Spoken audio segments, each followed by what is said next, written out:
Hello there and welcome to Travels with Geordie. If this is your first visit, my name is Peter Knowles and I live on a classic wooden motor cruiser, much like the one behind me here, generally in Victoria, British Columbia, along with the loving memory of my pup Geordie, all the while fixing it, another one, as well as this one up for some pretty ambitious cruising. If that's the sort of thing that you might find interesting, please consider sticking around and subscribing. I'd love to have you.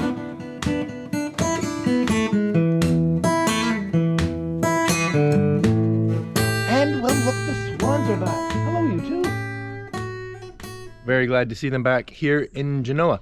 All right, well, I am back again, working on MV Zephyrus here in the shed and about to undertake that nasty job with the Cabinsides. Let's get to it. And good morning and welcome back to MV Zephyrus in the shed. And well, it's time to tackle this mess. And it, you know, I've given it quite a bit of thought over the last little while, and although it looks terrible, it's just, once you remove and cut out all the rotten stuff, then it's just putting some new wood in and it won't be so bad. You know, with the cabin sides set into the rabbet on the sill, and then the sill being down below the teak deck that was added after the boat was built, it does create a little complexity in how I'm going to repair this. Now, back here, I would say the sill's in pretty good shape, and it is. I mean, a little bit of trouble back here, but it might not merit replacing it. But up here, the sill is in really, really rough shape, especially at this point where it had been notched out for some wears on the inside, and gosh knows what's happening behind there. So I don't think I'm going to be able to escape replacing the sill, but maybe it'll be in sections. Anyway, time to get changed and dive in. Okay, so if I come inside, you can see the various pieces I was talking about. This is just a trim piece. This is the actual sill that has the rabbet cut out of it. And of course, this is the cabin side dropped into it. So I was really hoping I'd be able to actually replace the cabin side from a hair below the top of the sill here, so that at least inside there would be no visible seam, and this could end up being a fairly tidy repair. However, I've just measured on the outside, and the rot is actually right there.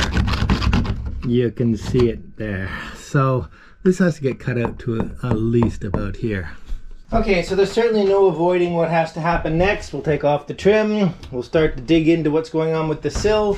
This piece of trim here is actually a wire chase. I've already removed it, and it has the two solar wires as well as the hose for the windshield squirts. So, and they run through a notch in the sill down here that was actually here for a long time and had other wires in it, but obviously it's probably part of what contributed to its demise. Anyway, they have to come out. This trim has to come. Oh my gosh, Max.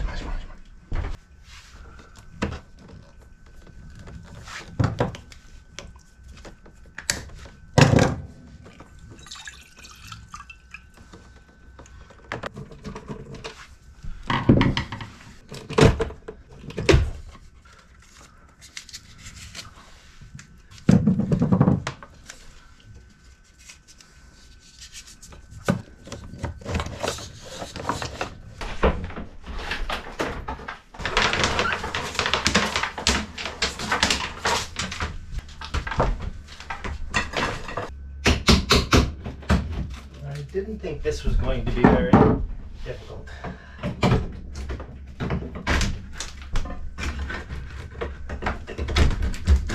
Nope, that was pretty easy. So with the trim off, you can see that the cabin sides are attached to the sill by a series of carriage bolts, all of which are nothing left but rust dust. Because of course they were mild steel, which is unfortunate.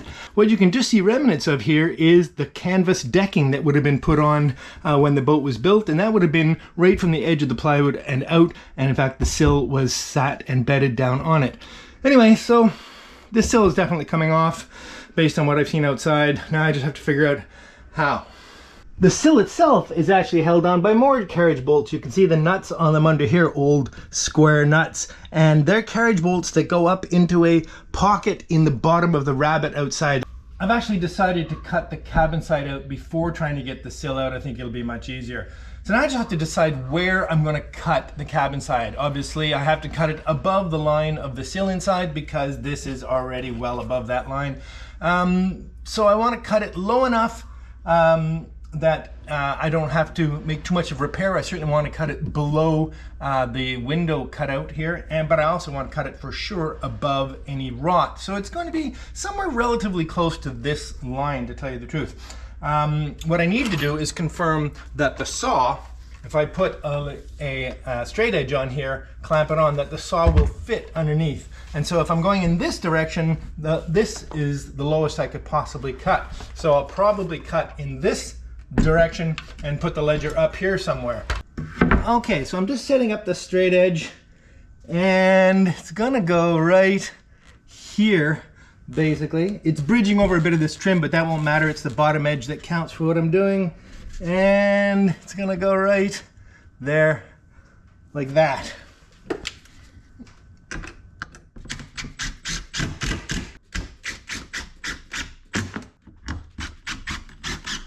Okay, starting with a plunge cut right here.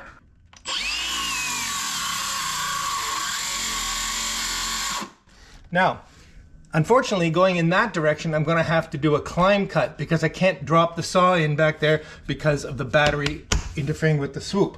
I also can't cut to the very ends in either direction because the saw blade can't get to, but I'm getting the bulk of it done anyway.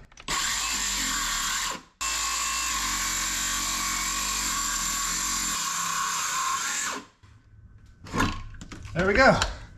Now, for the climb cutting in the opposite direction.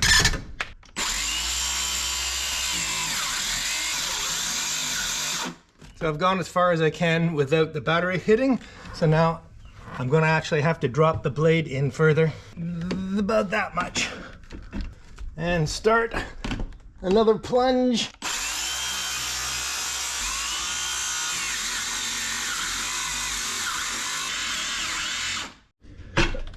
Okay, so I can't cut any further in this direction because I run into the window frame here. But I think I can fix that up from the inside still without having to take this off, which I'd really rather not do. Inside it turns out to be quite convenient. I can simply take a little shim and ride right on the sill. There we go. Finishing it up will be a combination of handsaw and fine tool.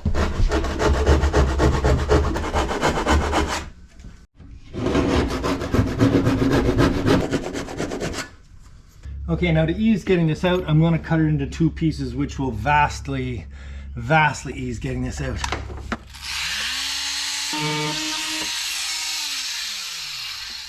I'd hate to think how easy this is going to be. First I'll just push. Yeah, that's all it took. Oh God, oh God, oh God, oh God. Okay, so I've said it before and I'll say it again. If you have a boat of this era and it has mild steel fastenings in them, consider that every one of them is doing absolutely nothing anymore. If those of you who've been watching along enough to have watched the big haul out I did on Geordie a couple of years ago, and all the butt blocks just fell off, well, because they were fastened with mild steel screws. This is all put together with mild steel carriage bolts, which literally just aren't there anymore. So there's a major refastening project coming for MV Zephyrus as well. MV Geordie, happily, is getting all new cabin sides and probably all new sills at the same time, so that'll solve that problem. Yeah. Lovely Honduran mahogany in there. Happily, you can see by this cut that I'm above, well above any actual rot. Beauty. Forward end's a little complicated because I still have this windowsill issue, but I think I can probably just... There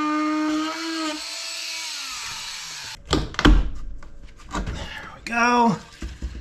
Oh, yes, yes, yes. Goodbye.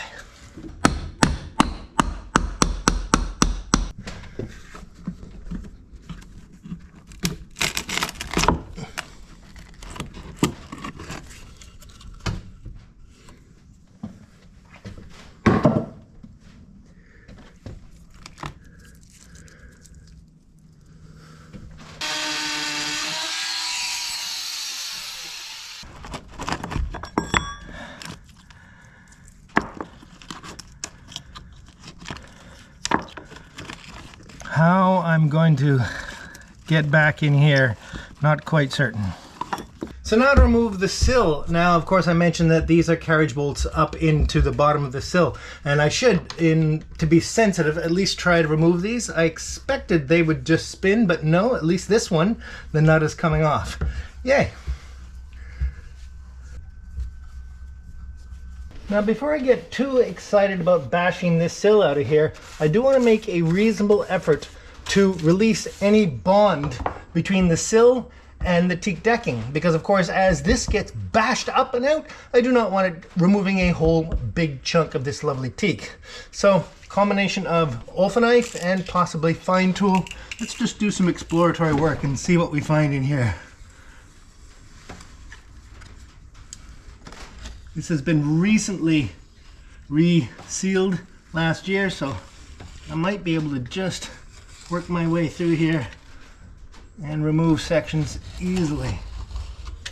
So at this point I'm just exploring to see how this is sealed together. Okay, so this teak goes hard up against the sill, which is fine. But what I'm going to do, I'm going to take the fine tool and run it down in there just to make sure that any sealant has not gone down or some previous bonding, to make sure, as I said, as this comes off, it doesn't take this with it.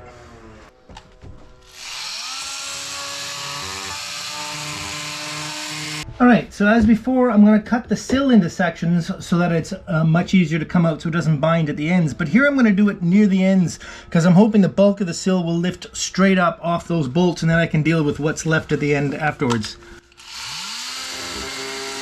That little bit of movement is very promising. It means I'm not going to be working too hard to get this off.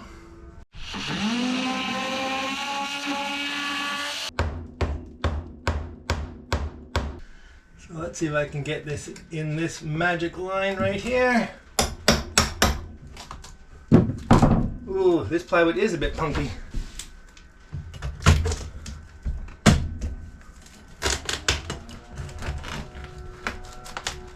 I've had very limited success driving these remaining bolts up, but I'm having reasonably good success prying the whole arrangement off. And of course, I just keep reaching around the other side and make sure I'm not catching any teak. Feels pretty good.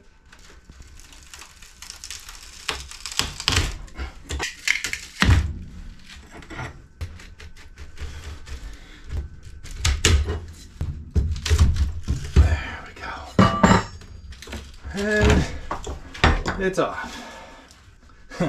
It actually pulled most of the carriage bolts through the sill. This one actually has a bit of a head left on it. The rest of them don't, so no big loss. And the teak is apparently completely intact. Whew.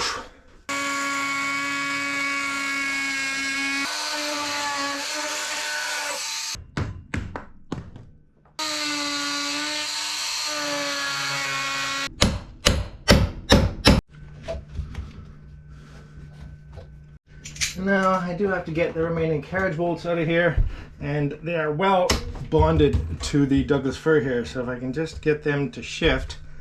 See, it's turning at the bottom but not at the top. So let me try it up here.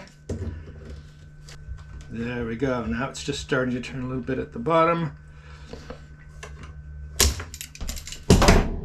A little shock to help that out a bit.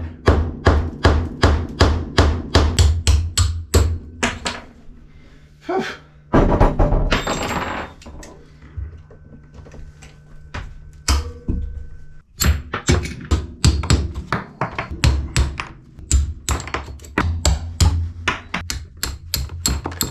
Well, that little sequence might have made removing these bolts look easy, but in fact it's been a couple of hours of tinkering and trying to get these all out. I did not want to leave any steel in the boat to continue to cause iron sickness, etc. Okay, so a little tidying up at both ends, and then I have to look into what's going on right here. So after earlier saying that I've never found any trouble in the plywood deck on either boat, and then presented with this mess, so this is going to have to be cut out to clean wood, and I'm going to have to do it by digging in underneath the teak and find a way to then slide in a piece of fresh, dry, clean plywood. There's no value to the old canvas in through here, so this might as well come away so I can sort of see what I'm doing here. There we go. Ladies and gentlemen, is this canvas or is this fiberglass?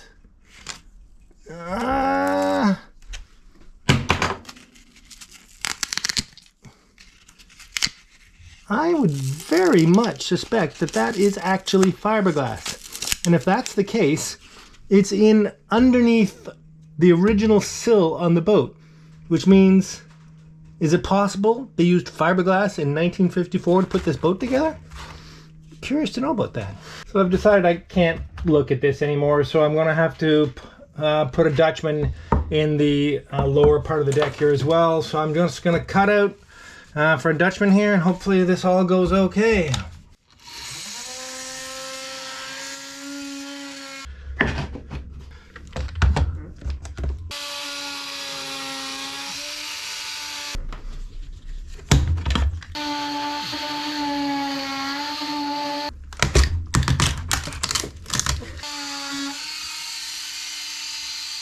Okay, can't say it's perfect, but a little cleaning up and a little epoxy and that will be just fine. Now to see what we can do about the plywood.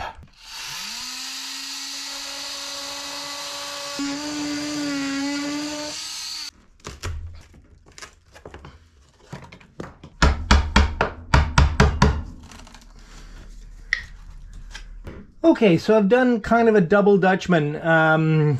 The lower solid timber sill is deeper, and then there's a shelf where I'll put in an upper marine ply scarf to replace this, and that's removed all the rot out of there, and this is actually going remarkably well.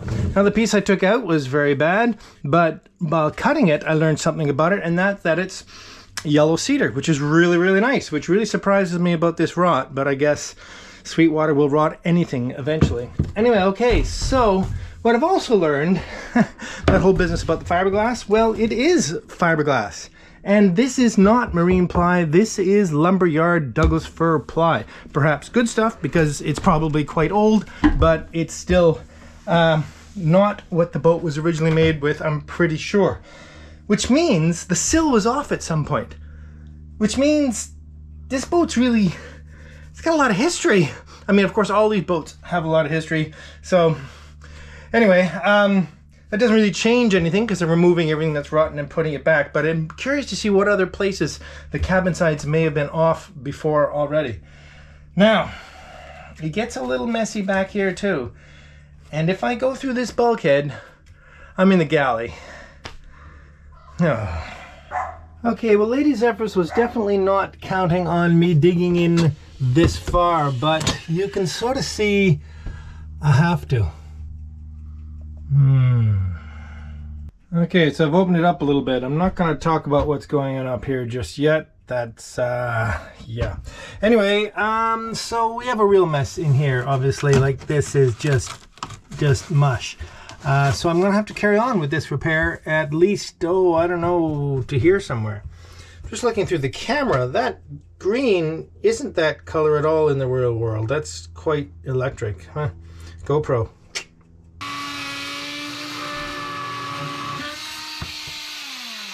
Yeah. Okay, so you can certainly see the shadow of a section of this bulkhead that was cut out at some point for some previous repair in this area. And as I mentioned before, there was obviously some previous repair going on here at some time. So what I think I'm going to do, this seems to be pretty solid by about here. So I'm going to cut out just the end of the sill back here and then find a way to reattach the sill through to the other side when I put the new sill in. It's not that simple, and I'll show you why. And that's because all the monks built in this era, the aft cabin is ever so slightly wider than the house. So this sill doesn't line up with that sill. Now, I don't want to cause too much damage to this corner, which I have very cleverly fared with a fair amount of fiberglass this time last year. Well, filler anyway. which is all I can really give this boat. So we're gonna find a way to tighten up this corner a bit without taking it apart too far. Okay, so I've done some pretty savage fine tool Dutchman cutting here in the last little while. I've cut everything down to clean wood. I need to tidy that up a little bit in there. And now I'm working on the plywood. And because, as I mentioned, these door aids don't actually provide any value, I am going to abandon them, at least in their current configuration.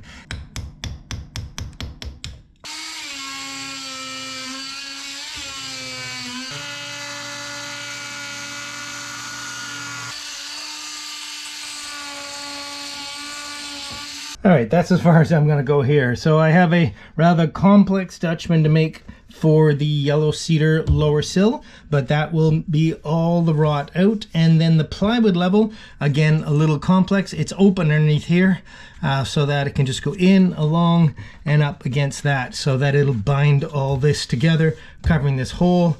And I think that will be pretty good. Holy smoke. Sadly, I don't have any yellow cedar this wide right now, but I have some lovely red, so I'm going to use it instead. Nice. Okay then, so that fits in there really quite nicely. Excellent. I'm going to have to put a slate bevel on the outside because, of course, the deck is sloped down, but these are vertical. But I think I'll do that in place. Now, a problem sprung up. I was about to put a couple of counterbores in to dry fit it while I do the plywood piece. And so I went for my handy dandy Makita, which has served me for so long, and the chuck has packed it in. Cannot get the chuck to open or close. So I have to do something about that in the next couple of days. However, in the meantime, I still want to carry on. So I'm going to dry fit it with nice tiny little, these are Craig screws. The nice thing about these is that they're self-tapping. So they're the pocket screws that are used for Craig fasteners. But because they're self-tapping, they're pretty handy, and they'll drill their own hole. Self-drilling as well as self-tapping. So I'm just going to put that right there. Excellent. Okay, so I've got a pretty good match here. I've marked at the depth, so I know that it'll be bottoming out when I get it in the bottom and get it straight. Nice and square. Very nice. And now I can simply scribe it along the bottom to know where I'm going to cut it. Here. Right there. And trimmed and set. That should just sit right in there like that. Beauty. Okay, let's move to the significantly more complicated one. Okay, so this Dutchman is a bit sophisticated. It works in down here and sets right in there like that. And really quite pleased with it. Just gonna clamp it in place and put something in the way of temporary fastenings in it so that I can do the plywood on top. And so here's the other side of that same Dutchman. Really quite pleased. Okay, plywood. All right then, so the cedar Dutchman goes in, and over the top of that goes the plywood Dutchman that slides in underneath the bulk of that section of the teak, and that worked out really well. And I'll get that all bonded in tomorrow. But I have to buy a new drill before I can do that. Well, hello there, and welcome to the Travels with Geordie Beer of the Week, coming to you this week from the much cut apart wheelhouse of MV Zephyrus. And I must say, it's going really well. Anyway, let me first get to the beer. This is yet another beautiful, fine beer that was gifted to me in Port Townsend recently at the Wooden Boat Festival that I also can't remember the kind individual that gave it to me. Sorry. Thank you very much. This is Lagunitas IPA. And I actually was gifted a couple, and I've already had one. So I happen to know these are quite a tasty beverage. Well, I must say, cutting the boat apart was frustrating, but it went remarkably well. But what really I took note of while starting to edit it the other day, I realized what an incredible tool a fine tool is. And when I say a fine tool, I mean that oscillating saw that has become ubiquitous with cutting in tight little corners. I have the actual original fine FEIN version of that. This is not an endorsement. I just thought I'd mention that I don't know how you can possibly work on a boat in 2023 without an oscillating saw. Cheers.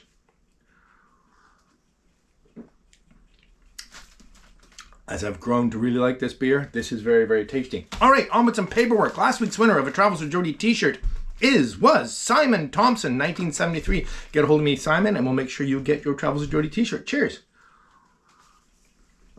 And I'd also really like to thank 2 new patrons that came aboard in the last week.